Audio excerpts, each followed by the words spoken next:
环球大战线深入世界最前线，全球各地的观众朋友，大家好，我是叶思敏，祝观众朋友们新年快乐。今天节目我们先一开始邀请到我们的来宾到场，前资深外交官介文吉大使。思敏好，各位朋友大家好。时事评论员王尚志，尚志哥。思敏好，观众朋友大家好。亚太防务杂志总编辑郑继文总编。思敏好，大家好。好，还有资深媒体人彭华干哥。主持人好，大家好。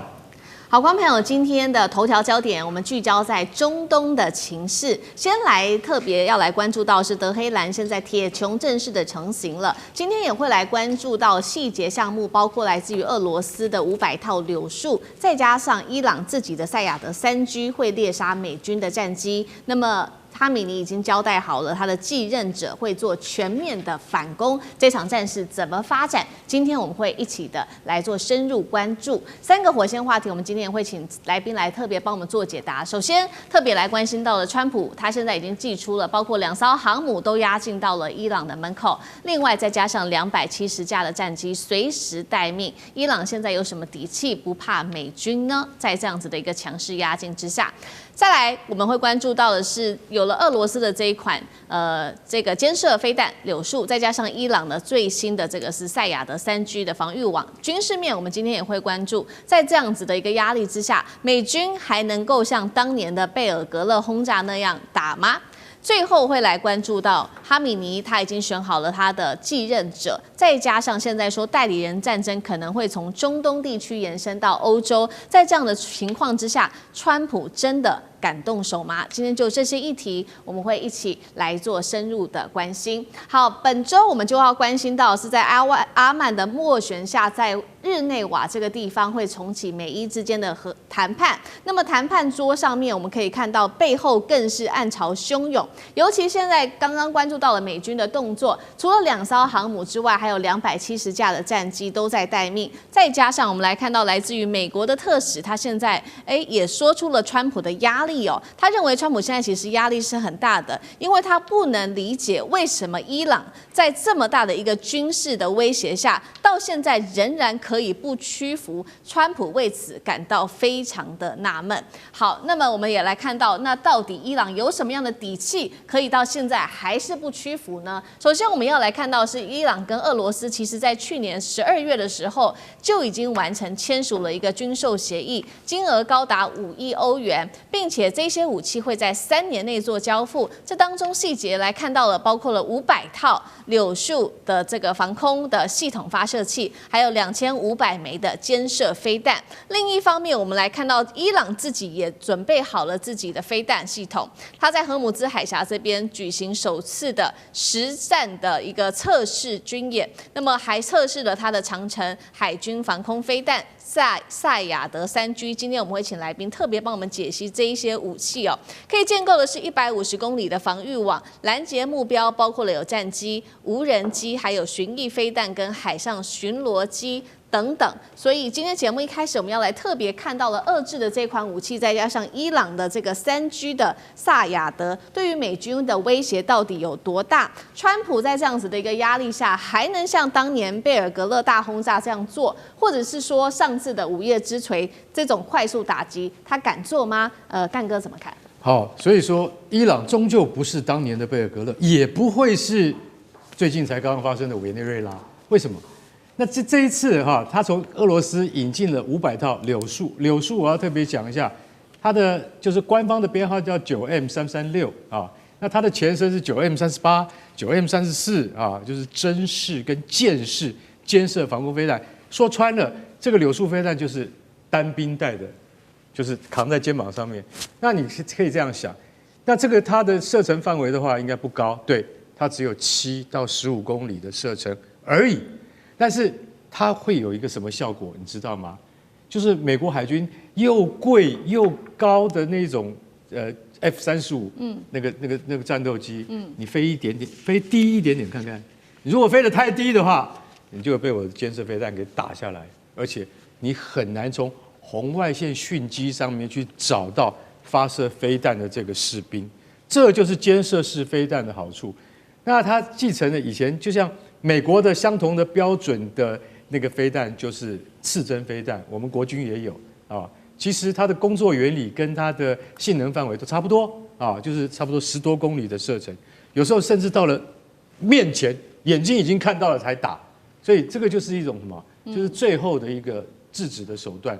那但是这次要买那么多的话，我坦白讲一句，很多500套，对，500套发射器，然后再买2500枚飞弹，你知道那一枚飞弹多少钱吗？20万美金。那并不便宜啊，就打出去就是800万台币，打出去就是800万台币，其实并不便宜。那所以说，它也经过相当的改良。以前的肩射式防空飞弹只能够什么？只能够对付什么？你飞机发射出来的红外线讯号，它就去追那个热源，去追它。那现在它也可以发展到这个柳树飞弹，它可以主动找目标，主动去追目标，然后呢，它也不会受到另外的电子干扰。所以说，这一种飞弹，其实老实讲一句，是在这俄罗斯的部队里面最新的一种配备。那这次买了这么多，那我们就要讲说，如果美国航空母舰联队啊，舰载战斗机联队在侵入赫姆兹海峡之后，直奔德黑兰的这一路上的过程之中，它会不会遭受到像柳树飞弹的这样的拦截？因为从去年的那个12日战争，当时以色列跟美国联手破坏了，把伊斯法罕那个核子设施给打得稀巴烂。那个时候俄罗斯并没有帮忙啊，没有站出来说啊，我一定要赶快去帮伊朗一把或等等之类的。所以说，俄罗斯在这一次的交易之中，它也有一种好像是把去年没有答应伊朗的事情，今年这一次我悄悄的帮你完成一下，就是我偷偷帮你补齐了这一些这个防御措施。然后他们又在赫姆兹海峡首次展示了实战化的长程海军防空飞弹，叫赛亚德3G。赛亚德3G其实就跟俄罗斯的那个就是舰上版的那个榛果树飞弹是一样的东西，其实它这次最大的意义是，它从伊朗海军的垂直发射系统发射出来，这个意义非常重大。为什么？因为一般而言的话，你只能够发射1枚，再补1枚。现在我用垂直发射系统，我可以连续多发。对于美国的舰队入侵，那个空军力量的入侵，它能够连续齐发的话，是美国海军它必须要忌惮的一点。所以我觉得这一次他们那个俄罗斯这个赶快帮忙了，他部署了这批飞弹。对于伊朗而言是美国是对于伊朗而言是真的是及时雨，然后美国是必须要非常非常小心应付的。好，现在我们看到了，所以美国现在面对于来自于伊朗的压力之外，其实还有俄罗斯的协助。那其实川普现在考虑的事情，除了说刚刚我们特别提到的在军事上面压境之外，他其实考虑的还有包括干脆直接就斩首哈米尼父子，这样子做其实是最快的。那现在来自于《纽约时报》也特别做揭露，说川普你是有想到这一招，但是确实哈米尼早就已经做好准备了，他已经指派他的是最高国家安全委员会来替军政高层建立了4层的继任的顺序哦，也就是说，哈米尼一旦出事的话，政权是能够被无缝接轨的。那现在其实呢，川普还有专家们也都在担心的事情是，如果斩首没有办法立刻达成的话，恐怕会激起的是当地的民族的运动哦，把美军拖入在中东的泥淖当中。就算川普原本规划了2阶段的打击，恐怕都是无效的。介大使怎么解读？其实川普的剧本想法，其实你可以现在归纳起来，也不过看的就是6套。那么也没有，就是4套好了哈。那就是说，我们就分4套，分前2套跟后2套。前2套很简单，川普打的算盘就是说，他现在不断的军事集结施压，然后外交战场在施压，然后呢军事大军压境。他希望达到一个目的，就是什么？伊朗不战自溃。如果根本不要打你，你就自己就怎么讲？内部就怎么样？自己就怎么吵起来了？内部就把这个现在的这个政府就取代了，然后一团乱局。那这是美国希望得到。另外一个呢，要不战自降。压力那么大，就跟美国这位这个特使讲说，奇怪了，压力那么大，怎么还没屈服？他的意思就是说，要人家不战自降。是我压力军队放你旁边，你就自己准备投降吧，对不对？这是他两个想法，这是如意算盘。到目前为止2个都没有发生啊。那另外一套2个剧本呢，就是战而后溃。有时候我出兵了，你就溃了，你就立刻怎么样？这个国防军跟这个革命卫队2个就干起来了，总统跟这个最高领袖2派人马也干起来了。一战的时候，2边就什么吵起架来，不战而后溃。那另外一个呢是战而后降。我跟你打了以后，发觉不行，我就投降了。可是这2个最大差别，前2套是不战而屈人之兵，后面你要战而屈人之兵，对不对？那川普显然他不想战，因为昨天川普又出来解释了，因为美国的媒体就在那边说实话，我们不要，我还好你没有领用太多美国媒体通通在造谣，而且都是为自己目的在造谣。有一个媒体，自由派媒体说，这个战争川普非常想打，川普是主战派，可是美国军方他的最高的统帅也就是说参谋长的联席会议就明白跟他讲，这场战争不能打，那个后果很严重，不要打。结果这个报道一出来以后，川普一看又火了，又出来主持记者会，他说这个报道纯粹是胡说八道，我是属和派，那个军方是主战派，军方很想打，我是不想打，我是希望透过外交解决。所以到底是怎么样回事？我觉得还是以川普为准啦。川普不想打，那这个东西你战而后溃有可能，战而后败也有可能。可是你要战，你就刚刚讲起来，那个伊朗手上的东西，美国也要算算，你也准备死多少人啊？你是准备死500人，还是死1000人？拜托，美国人连50个人的生命，美国的总统都不敢承担。我跟你讲，这场战争最后就变成说，你为何而战，对不对？你为何而战？所以现在川普的问题就变成我觉得他的很大的一个问题就变成，他现在上马容易，军队都叫来，兄弟都叫来，大家都在那边摩拳擦掌，准备要退了就是要火拼了，对不对？那你突然不打，对，那这些来的人就说你开我玩笑。那其他在那边吃瓜群众也在想说你又来了，你又他口了，对，所以上马很容易。现在川普最大问题怎么下马？那这个下马我们就看川普到底是什么，小打一下就跑呢，还是根本就找一个理由呢，就夹着尾巴就把军队送回去？美国记者已经讲了，美国媒体讲说，如果不打的话，这是平时美国历史上最大的一次威慑行动，成本是最高的一次，不打，可是呢，钱花的是最多的一次。好，现在川普打也不是，不打也不是，那反倒哈米尼都已经把他的4任的继任者都已经准备好了，现在看起来是鱼死网破吗？那总编辑又怎么看？其实我非常同意刚才大使讲的其实川普不想打，为什么？川普上来，我们都知道，他最重要的政治目的就是要复兴美国。那整天打仗对美国来讲，如果他亲自下海，他不止不能复兴美国，美国会进一步衰弱。当然，对川普来讲，最理想就是像俄乌战争这种形式代理人战争，他军工企业各方面能够割韭菜，但显然伊朗目前的形势并非如此也因此，我认为如果未来形势走下去，它会介于一个委内瑞拉还有去年12日战争这样的一个混合的形式。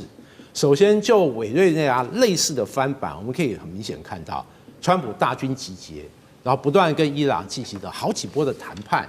那伊朗其实这一阵子压力很大，大家知道，伊朗几个月前政权不稳，大家都知道那时候好像有颜色革命这样的一个风波，主要是经济太差，特别是物价飙涨，让很多老百姓受不了。因此，川普和这个伊朗其实谈就是，你这个核计划冻结或者拆除很多设备，你的弹道飞弹等等，进行一个紧缩，我可以放宽这个经济方面的制裁等等，就是胡萝卜和大棒用这种方式。另外，我认为美国积极在做的就是类似委内瑞拉这种收买伊朗，甚至高价贿赂伊朗内部，不只是可能政治人物、军事人物等等，他采用这种瓦解对方的方式，但这个需要时间，而且那对美国来讲，能不能 hold 住这样的状况，特别是这个川普有来自以色列的压力，也有来自他国内军方的压力，他能不能 hold 得住，把这个形势继续推展下去，让伊朗然后这个受不了，然后自己这个进行很多妥协。但总体来讲，我认为。以色列因为急于要摘除伊朗的核能力，因此这种开打的压力对伊朗是蛮大的。但如果真的开打，我认为伊朗也没有什么很好的防御手段。毕竟，刚才这些防空系统对伊朗来讲，可能像去年12日战争，伊朗这些防空系统像筛子一样，不止以色列重要的战机、空中目标没有受到严重的打击，因此它是单方面挨打，它唯一可以依靠就是弹道飞弹。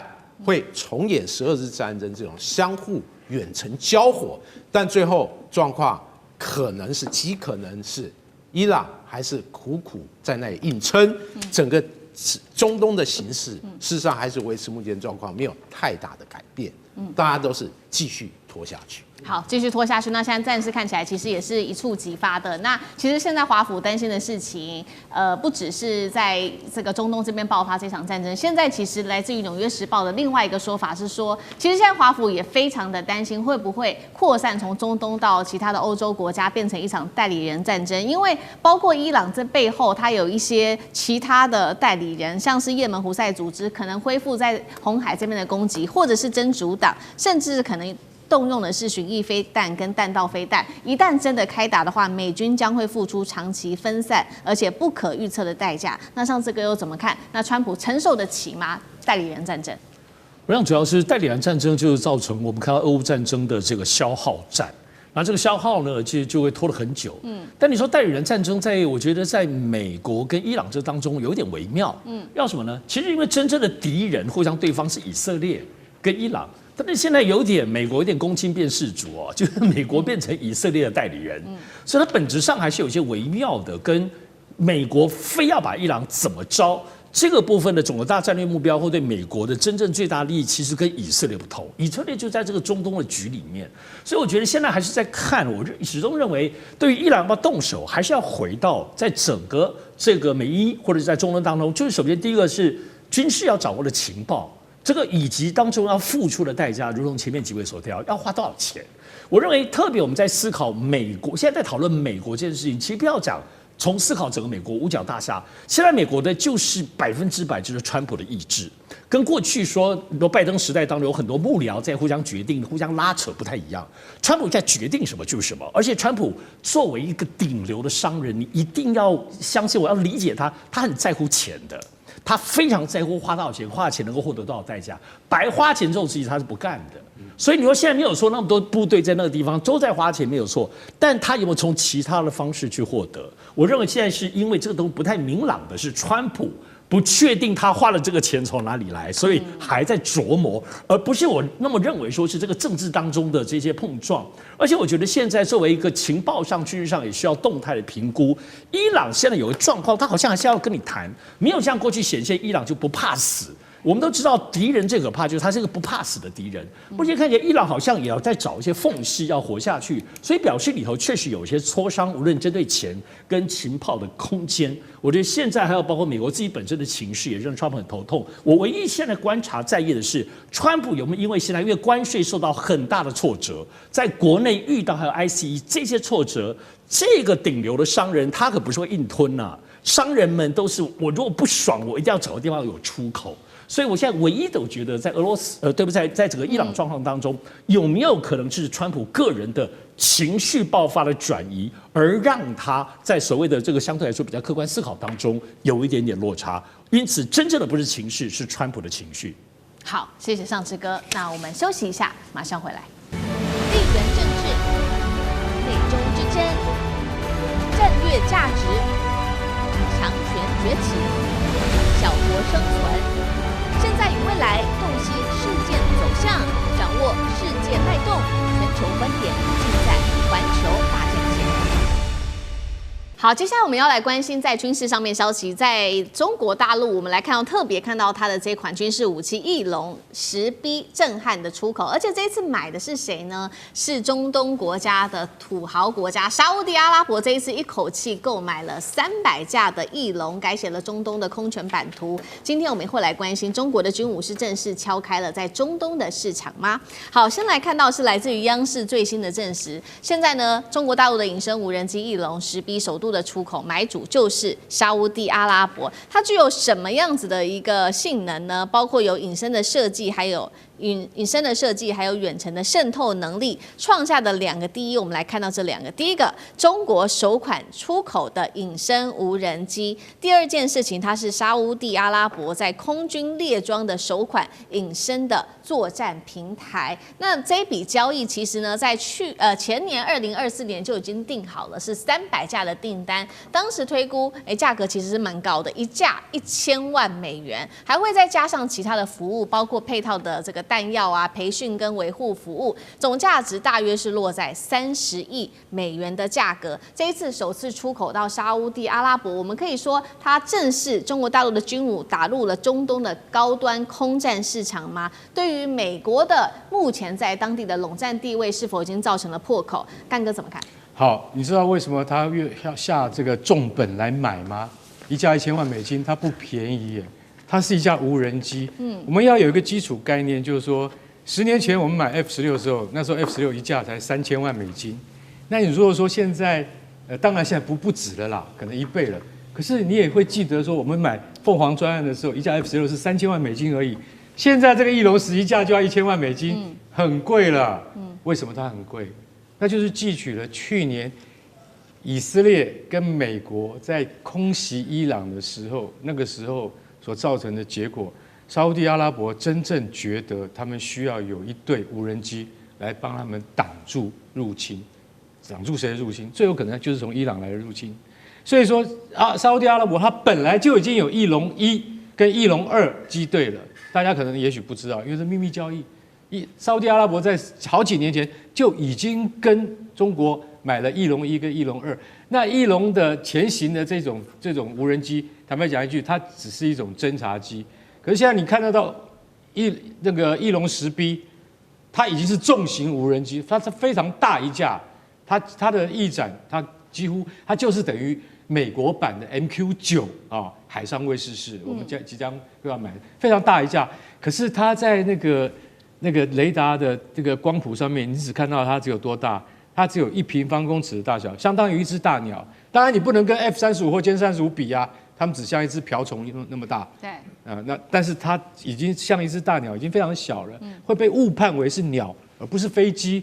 所以翼龙10它最大的特点就是它叫做隐形无人机啊。我们对岸讲说叫隐身无人机，它是隐形无人机，它的制空范围有多高，你很难想象。我常常有讲。你看电影的时候，你看那个无人机《Eye in the Sky》，它怎么样用地狱火飞弹去找到目标，然后直接攻击。我们只是没有，就是我们大陆只是没有把它拍成电影给你看而已。它其实翼龙的能力绝对不会输给 MQ9，因为它的制空是多少？13500公尺，13公里的高空然后它用合成孔径雷达，它可以直接寻找目标。最重要的一点，它可以待在13公里的高空多久？20个小时，待一整天。那你不管什么地面上的贩夫走卒，都被它拍得一清二楚。它可以制空那么久，然后再加上翼龙10，它可以带武器。这一款翼龙10无人机可以带到400公斤的炸弹。其实这对于无人机来讲，已经是那种炸弹的上限了。为什么？因为像 MQ9顶多只能够带4枚地狱火飞弹，那个重量远不及这400公斤。所以说，我认为沙烏地阿拉伯这次建制了这样的系统，坦白讲野心非常的大。因为为什么？因为他们要用隐形无人机的体系来去对抗他们可能会遭遇到的威胁，就代表说什么？他们是下了很大的决心去做这件事情。当然，我们也很想知道说，就是应该要发布一些官方的影片，让我们看看说，翼龙在进行地面不管是主动的攻击，或或是被动攻击的目标移动的时候，它的那些真实的打击画面，我觉得这个应该要给大家分享一下。好，确实哦，这次一口气买了300家，被视为是一个体系化的建军。接下来对中东市场的影响，等一下请纪文总编带我们看。那我们也稍微看一下它的一些比较细节的性能部分，就是呢，我们来看到 CG 哦，它的雷达反射截面，低到只有0.1平方米。传统雷达如果锁定也很难被捕捉。那它的最大的载弹量400公斤，可以挂7种导弹炸弹。它可以续航力20小时，最大航程达到4000公里，而且可以做电子侦察、精准打击的能力。300架都买下来的话，形成了一个全天候的监控跟战场的压制系统。到底有多强？还有接下来如何改变中东的空战？纪文总编怎么看？这翼龙10B哦，对于沙烏地阿拉伯来说，等于说它之前使用翼龙1、翼龙2为基础，那进化它的整个无人机机队。刚才这个干哥已经讲了很多翼龙这个10相关的性能。那其实我认为最重要的和翼龙1、翼龙2不一样，就是这一型这个无人机飞得更快，而且飞得更高，因此对于它的对手来讲，那不管是侦察或察打一体或执行这个攻击任务，在防御手段来讲，那可能这个挑战更高。而且大家注意到，其实沙烏地阿拉伯空军是在中东地区空军实力里面，应该说仅次于这个以色列。它拥有像欧洲的像台风战机、龙卷风战机，那也有美国提供的 F-15SA，那都算世界比较顶尖的战斗机或战轰机。大家就是想，为什么还要翼龙10B？这是因为它本身具备无人操作，还有整个运作的成本，其实比有人飞机要低很多。而且从之前沙烏地阿拉伯和胡塞武装的冲突里面，大家就知道，它损失了好几架翼龙1、翼龙2，也损失了 F-15SA。其实这种有人飞机被击落以后，飞行员被俘，对沙国来讲，这是一个很严重的损失。而无人机执行这种苦活或者危险性高，即使被击落，对他来讲，他的整个损失来讲，他认为综合成本要划算许多，特别是不需要考虑昂贵珍贵的飞行员的折损。因此这样的飞机服役对于沙烏地阿拉伯，它未来运用针对周边的空中态势，它的整个工具更多，而且更为有效，可以大幅降低它的这个整个成本。无意中对于沙国来讲，虽然可能还是无法跟以色列叫板或者对抗，但对付像恐怖组织或者这种像伊朗、胡塞武装或周边有矛盾的国家，它无疑让它的整个空中力量更有弹性，效率更好。大石油怎么看呢？我觉得这个沙烏地阿拉伯用非美式的这个武器系统有它的考量。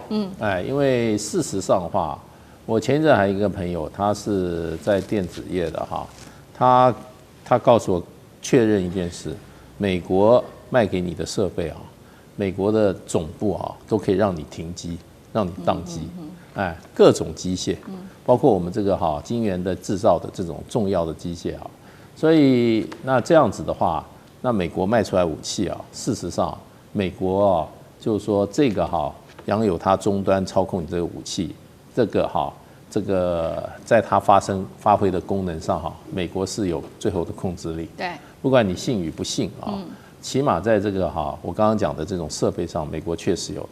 因为就商业考量的话，如果说你买了我的设备结果你说挑三拣四，然后呢你在付款上不负责，你在付款上你出现迟疑的话，美国的总公司原厂他告诉你说，那我就让我让这个机械就停工了，停摆了。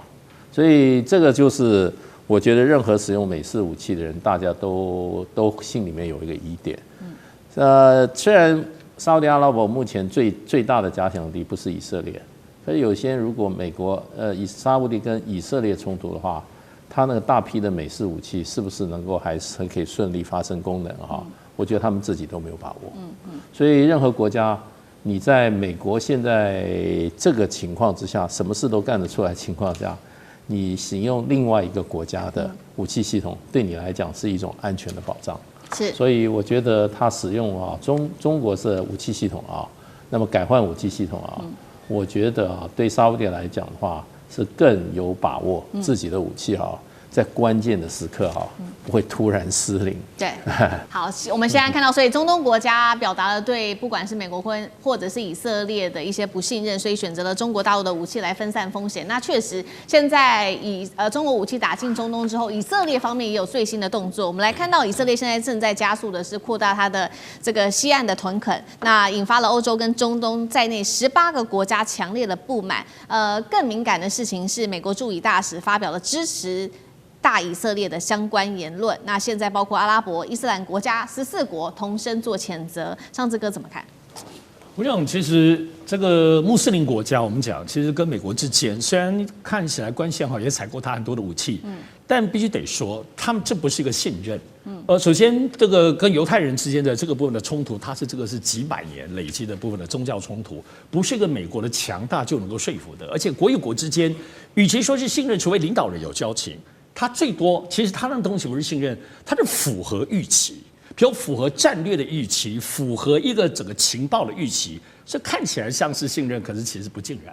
我觉得沙特跟其他穆斯林国家也不太一样。首先，他可能跟全世界不一样有钱嘛，他买武器可不是像我们都在斤斤计较，人家看爽了就可以买，而且都知道现在在沙特本身的以空军来说，可不是见的都是他们自己沙特人，他们请很多佣兵来操作这些事情。比如同样胡塞组织来说，他买都是攻击性的，你沙特看他买的绝大部分采购都是以防御性。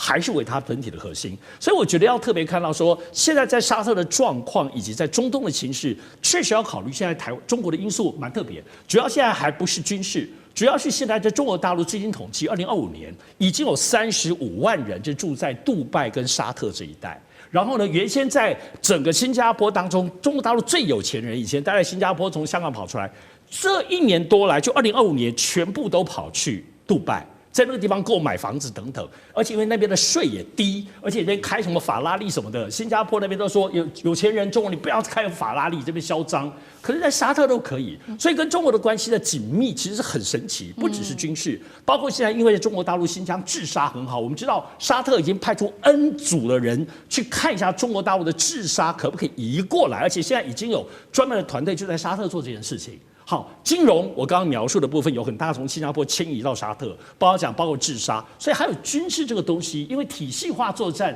印巴战争之后都觉得中国这个体系化作战蛮有意思的。你觉得有钱的沙特不想买来用一用吗？对。所以我觉得单从这个心态，它可不是一般国家在规划思考买武器。沙特买的不只是豪气而已，他什么都想试。好，谢谢上志哥。那我们休息一下，马上回来。地缘政治，美中之争。战略价值，强权崛起，小国生存。现在与未来，洞悉事件走向，掌握世界脉动，全球观点尽在环球大战线。好，接下来关税战，我们特别要关注到的是，最高法院现在也挡不住川普的关税了吗？被判关税违宪之后，关税的部分，川普再对全球多国开征15%的高关税，并且启动了各项调查，包括了301、232、122条款。今天我们都会一起来做关心。现在等于3箭齐发，川普对全世界开贸易战吗？好，我们赶快来关心到的是去年引用的川普的这个关税，用的是国际紧急经济权利法，强征全球的关税，结果不是被最高法院说是违法吗？结果呢？川普没有再怕，立刻在同一天又宣布了，透过贸易法第122条，接下来要对全球加征15%的关税。这个122的贸易法本来是可以用在哪一些情况的？我们带观众朋友来稍微理解一下。其实它目前是说只能用在极端的状况之下，但已经被川普拿来使用了。就是说，在美国出现严重的贸易逆差或者是美元贬值的时候，总统呢是有权利可以在150天之内单方面开征最高15%的关税的。好，现在我们来看到川普说的，他要用的是122的这个贸易法。那么接下来也预估了《华尔街日报》说，全球多国要注意了，有6大产业的业者，你的产业将会受到比较大的影响，包括了在大型电池的产业、铸铁或者是铁制配件、塑胶管材、工业化学品跟电力、电网、电信的设备等等，都会被课征国安税。而且呢，原来就已经跟这个各国谈好的这个贸易的关税，他是说美国贸易部代表是说不会变的，也就是说除了原本的之外，还会再叠加刚刚提到的122条款。川普这个时候也在社群放话了，任何国家想要利用最高法院裁决来耍花招，美国我们还会持续对你祭出更多的高关税。在这个时候，欧盟国家则是带头出来对美国表达了强烈的反对，痛批不接受美国任意的调涨这个关税价格，并且欧盟也特别提到，他们认为有可能他们会面临的是叠加关税。他们说接下来要4个月的时间来厘清到底这一场冲击会有多重大。好，最高法院都说他违宪了，结果川普还用了122的这个条款复活关税，代表美国根本没有办法治川普吗？是这样吗？大使怎么看？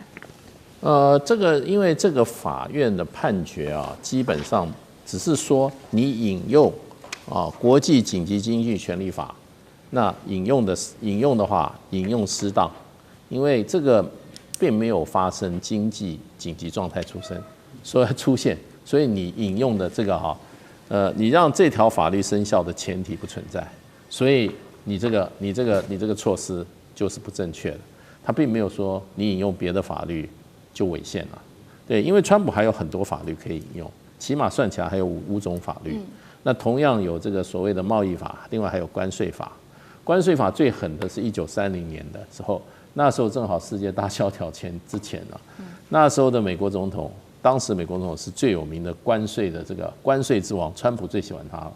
他事实上他授权就是说，你只要有美国受到他贸易伙伴经济上不平等的对待，总统就可以采取相对的报复措施。他也没有什么150天啊，15%的上限啊。川普第一任就是用这个法律来做各种的所谓的贸易手段的法源基础。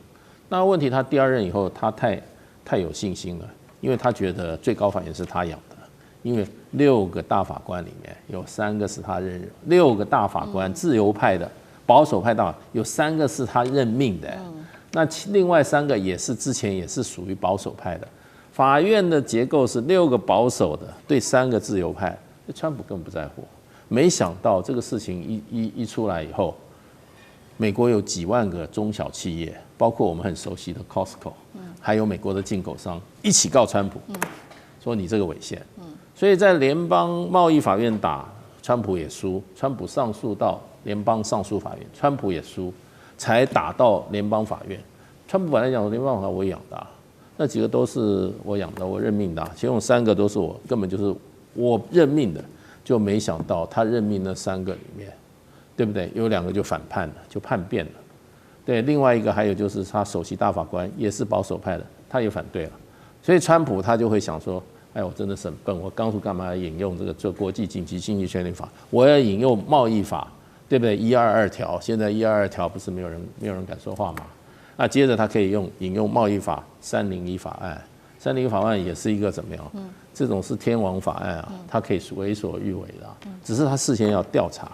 所以现在这个法律上，川普是挡不住的啦。哎，那你不服？对，你说啊，你用这个122不对，好啊，那你告我啊。你看看这个一告就是6个月，对不对？6个月我报122不行，我用301可以吧？对。所以这个法律是治不住，怎么样可以治住美国的总统呢？很简单嘛，就是说你让他期中选举大败，你让他在2028年的总统大选下台，就这样子了。其他的话就是要不然就是国会，你让民主党去掌控，民主党修法，把你那个现在的法院全部给你废了，然后再明定说总统不能随便乱加 tariff， 就治住他了。对，譬如其他外国政府来讲。这个跟美国现在联邦最高法院最后判决是无关的，因为他们使用不同法律，国际之间的签订贸易条约是依据国际贸易法，一个愿打一个愿挨，跟你美国国内法什么无关，所以欧盟只是叫，根本不敢动了。好，所以现在美国自己的法院治不住川普，那一样的问题，上次哥怎么看？对，我觉得这一次这个联邦最高法院的判决里头有一个为什么保守派会做出这样反对川普的意见？主要他们还是这个保守是什么？就是关税最终的权利是属于国会的。这个是一个古典主义当中在思考，他不是总统个人的，所以虽然是他提名的，所以最后是支持这一点。因此，但是正如同刚刚大师讲的，他有很多招可以用，他18般武艺、千手千眼，他都可以来用关税。所以，只是这里头无论打司法或等等，但至少在这个法益上，最后由国会来确定。那这个部分是我认为是这一次美国的这个司法判决很大的关键。但你必须得说，关税这件事情，但就这几天来看。2个角度，第一个对于川普的影响是很大，他情绪真的很差，说登10%，几秒钟之后，几分钟之后又变成15%，所以他现在用122的部分这个法条，他还是用他的情绪。你可以知道他不是一个理性的人。我一直强调，他作为一个顶流的商人，他的愤怒，他的手脚不能如他所愿去操控这些数字，压迫别人。你要知道，这前半年他真的是爽死了，大家都全部看他脸色，全部都要跟他下跪。所以他最终在这个东西没有办法掌握的时候，他这个愤慨会怎么体现？我也同意大师讲，他会用其他的部分的法律，即使扭曲其他部分法律，仍然要体现，他不会在关税当认输的。我认为川普不会的。但我认为现在有一个比较特殊的状况，就是说现在对各国的影响所产生的东西，真的不盘点不知道。以我们对台湾的部分，中华民国政府的影响，真的是经过这24小时的盘点之后，大家才发现，哇，原来豁免像蝴蝶兰这些当中，农产品还有27项原豁免，现在要缴重税了。而且在工业当中，原先1000多项，突然出现400多项，因此要交大的税。所以这波对于所有国际间的影响性，还要在产业间谈到底是适用性，它关税喊，可是这个适用性本身还要仔细盘点，所以这会对于全世界，我认为所有的产业还是依然会造成冲击。你就不用缴税，现在突然122要缴了，以他301更不用说了。是好，我们也等一下持续再关注。那还有谁受伤很深呢？等一下请郑总编跟干哥来带我们看。那刚刚讲的是说，川普他继续用其他的法来维持他的贸易战，那包括用了122之外，还用了301。那301他也打算接下来会锁定的国家就是亚洲多国，那当中当然包括了中国大陆。理由是你自己产能过剩，然后补贴农产品，所以我们要针对你祭出调查。当然了，大陆非常的火大，商务部立刻反击说，美方的对等关税跟芬太尼的关税都是单边措施，违反国际经贸规则，也违反美国国内法，警告说中美之间合则两利，斗则俱伤。那我们也知道，这个美国的最高法院这个最新判决，如果说最新结果出来的话，美国可能必须要退还的金额，美国政府高达了换算台币5.5兆元。专家认为说，川普如果想赖账是不容易的，关键就在于说，美国司法部先前在诉讼中已经保证了，一旦原告胜诉，必定会收到退款，并且还会给你利息。接下来谁会受伤比较深？美国现在是对全世界打贸易战吗？郑总编怎么看？我觉得这个贸易战在美国国内其实有一些制约，特别是年底的这个选举，对川普来讲，这才是至关重要。如果没有这个选举，我认为川普真的会为所欲为。但现实就是，你如果贸易战打得过于脱线，特别是不只是伤对手，你自己也惨兮兮，对他选举不利。我认为川普绝不会这样干。但我认为贸易战，以去年来讲，就是他所谓的解放日，很开心的就对全世界打的贸易战。我认为是全世界大家都付出很大的代价，不管是中国大陆、欧洲周边的日韩，甚至我们，我认为美国自身的代价也很高。比如说最明显，它的贸易逆差有减少吗？它没有减少多少。它收了很多关税，大家发现90%是美国国内的进口商付的。对国外这些出口商来讲，其实影响相对有限，有影响，但没有美国国内受伤那么大。那另外，美国的国际公信力其实也受到很多挑战，因此对美国来讲，贸易战打了半天，其实它的主要诉求其实没有达到的。因此，今年再喝一壶这样的一个苦酒下去，那我认为对美国来讲，那最明显就是他年底的选举，川普还要不要打？因此在考虑到对这个各国进行贸易伤害的同时，我认为川普更需要盘算的是，他如果这样打，对自身美国国内的情势，特别对于选民在年底的选举行为会产生什么样的影响？我认为这个才是他最关心，而且会考虑到利弊得失来做决策的关键因素。好，那干哥怎么看呢？美国到那个法院对于这个 IEEPA 宣告这个就是违法，我觉得没有什么太大意义。光是对于中国的301你就晓得了，多可怕！中国到现在还在承受这么大的压力，20%以上的关税啊，对不对？全世界哪一个国家有这样子的？而且我跟你讲，301条款是允许总统他针对于外国不公平，那他那种外国不公平是什么？就是我认定你不公平，你就是不公平啊。那早在川普面前之前，他就认为中国为什么你跟我们做生意是不公平的？因为你的成本比较廉价，你的政府又进行补贴，你在很多方面，比如说成熟晶片的制程，你是用倾销的方式，所以对我们而言，对你采取301条款是刚刚好而已。所以你说他这一次说 IEEPA 这个被宣告违法，可是对中国而言，他没有从贸易战之中脱身出来嘛，所以我是真的觉得啦，这个122或者232这种武器啊，它没有301来的可怕。现在我跟你讲，所以中国商务部说，你这若再这样下去，那中美两国合则两利，斗则俱伤。这一句话，我觉得他真的要好好想一想，为什么？你先把中国放在一边，你光看台湾就好了。台湾唯一有优势的，除了晶片以外，什么？就是工具机嘛。我们的工具机，它现在已经，工具机厂商马上算出来，我们要多付4%的关税。我跟你讲，会导电的。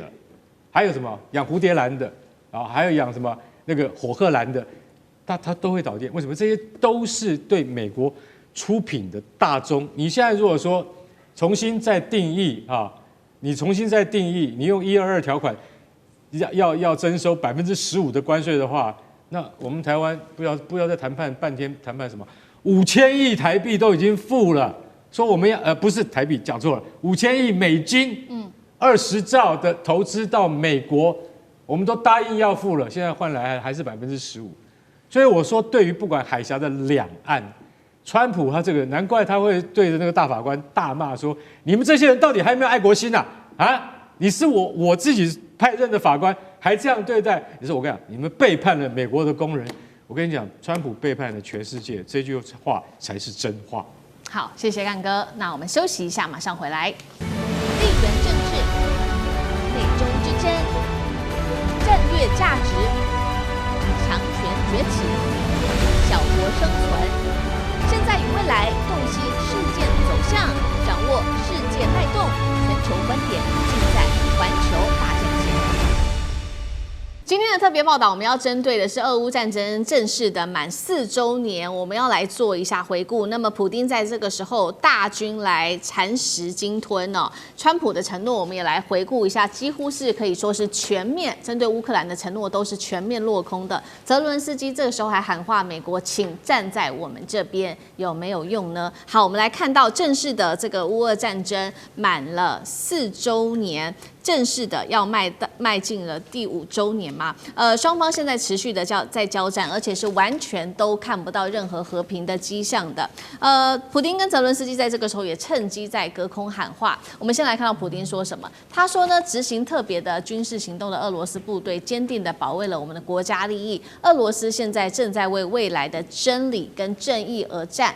普丁在这个时候也直接喊出说，发展核武铁三角是绝对优先的，包括他提到了核潜舰、弹道飞弹跟战略轰炸机。泽伦斯基的部分，他在接受专访的时候也特别提到的是说，他很愤怒，普丁已经启动的，他说这是第3次的世界大战，唯有以强大的军事跟经济力量才能够阻挡普丁。那么希望美国川普能够站在乌克兰的这一边，第一线战场，我们也带观众朋友来看，现在最关注的地区就是落在顿巴斯了。普丁已经要求乌克兰割让全部的土地，并且俄罗斯现在已经拿下了当地90%的一个领土面积，持续的对乌克兰当地的能源设施进行轰炸，当然了，造成许多地方是大停电的。乌克兰也有做反击。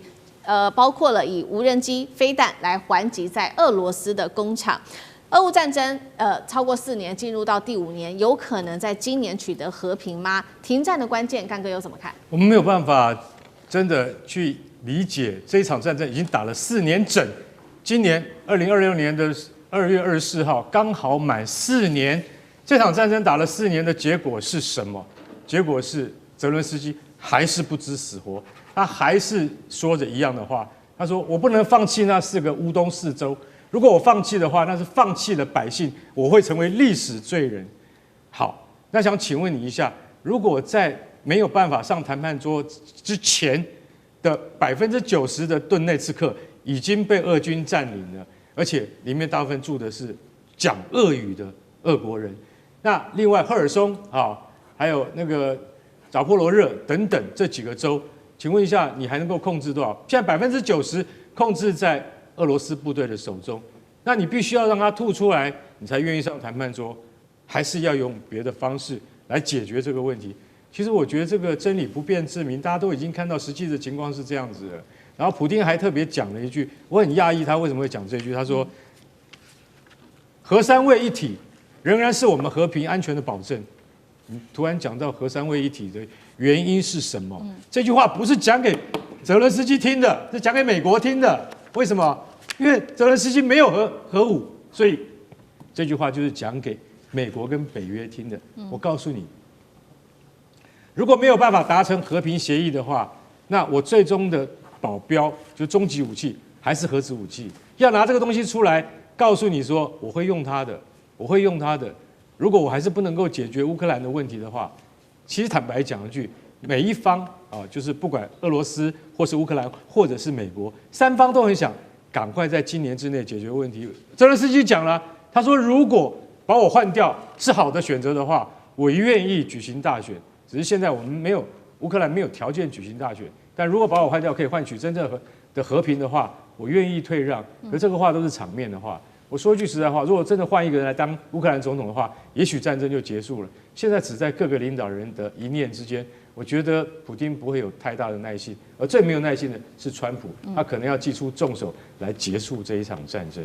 好，现在对川普来说，其实现在大家在看俄乌战争的发展也是格外讽刺，因为其实川普当时曾经答应过说，他一上任，他24小时内就会结束这一场俄乌战争，但是他的话一直的跳票哦，而且呢，他上任之后就断绝了对乌克兰的援助，导致我们也有看到一个统计数据哦，2025年光是援助给乌克兰的这个数字暴减了99%，结果反而是让普丁吞下了更多乌克兰的土地。那么，川普在他任内也不断的喊话，会对普丁祭出强烈的制裁，也都跳票。我们稍微回顾一下，他曾经说过哪一些话，然后又跳票。包括在去年7月的时候，他威胁普丁说，12天之内停火，要不然马上对你祭出制裁。结果12天之后没有制裁，而且还说2个人接下来会见面。结果隔了1个月之后，川普他又再次威胁普丁说，我会针对你祭出大规模制裁。最后又跳票之外，还秀出了一张他跟普丁的合照，说2个人是好朋友，被大家截图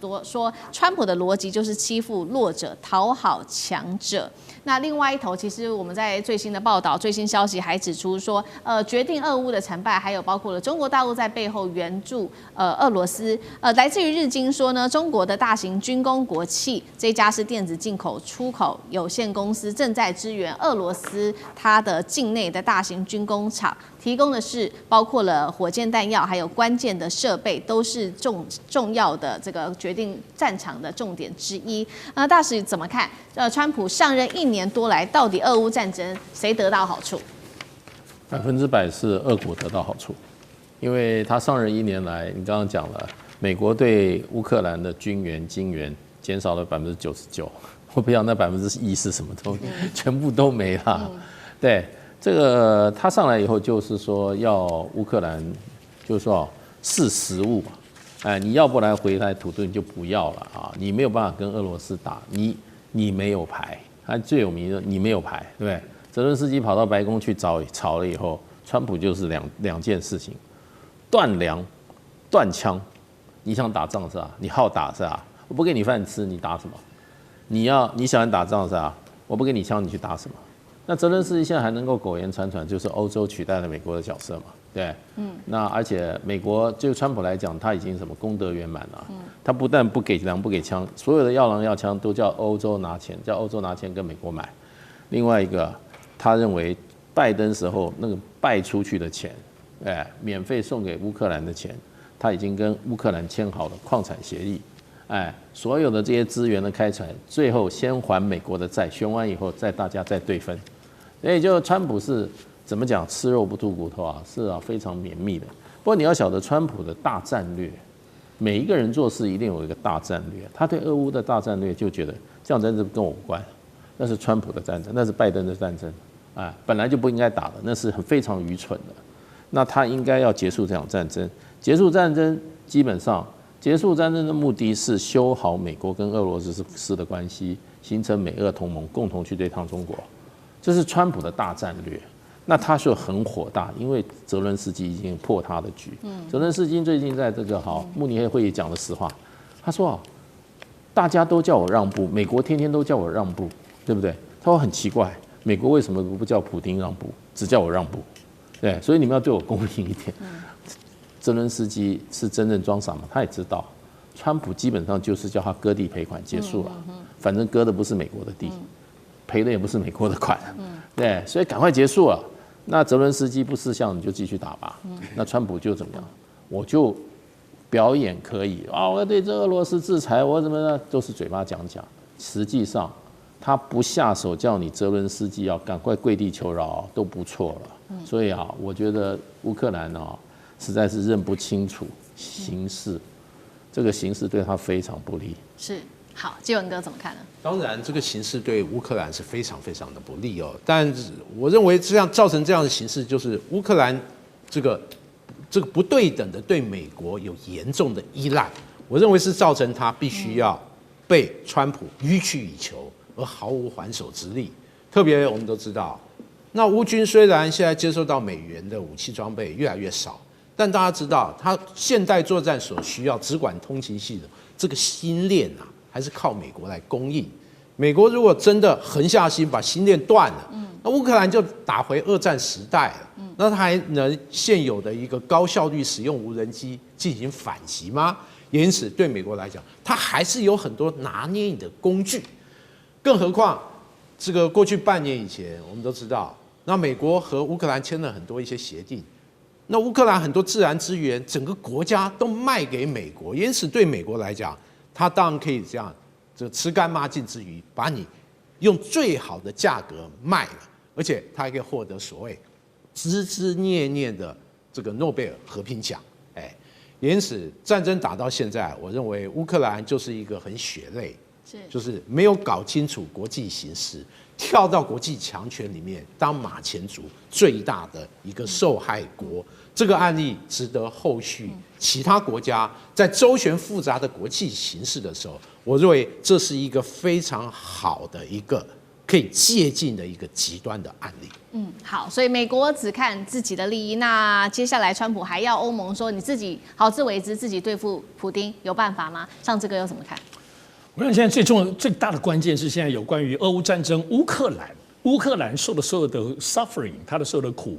这个本身的政治叙述、外交叙述，包括我们讲经贸稀土这些叙述，没有吸引力了，所以它已经变成是一个全世界当中，无论从任何角度来思考这个战争，它已经没有任何在触动你，再死再多人，再怎么样，大家都没有感觉了。所以这就使得乌克兰战争，因为全世界现在都期待今年2026年一定要停。这不只是美国，其实欧盟其实很多国家都这样，因为欧盟已经有太多国家给乌克兰钱，已经给到自己，像法国、德国都给到自己都没钱了。都这个泥淖本身真的是后继无力，在今年到达了最终边界。但我觉得对川普尤其是啦，他现在这些说法很多就已经准备要甩锅。为什么？因为他要选举了。如果在今年他选举前，乌克兰的这场战争没有办法结束，整个乌克兰战争对他的政治利益有什么？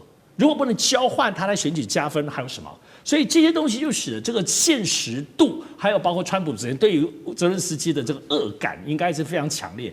泽伦斯基还是丢出一些公平正义啦，很多的这些人性的诉求啦，在这种所谓这种普世价值的东西，但就刚刚讲，大家都枯竭了，都已经疲乏了。我刚刚讲叙事，所有的东西他是靠着叙事啊，前几年他都靠着他的叙述拿到那么多钱啊。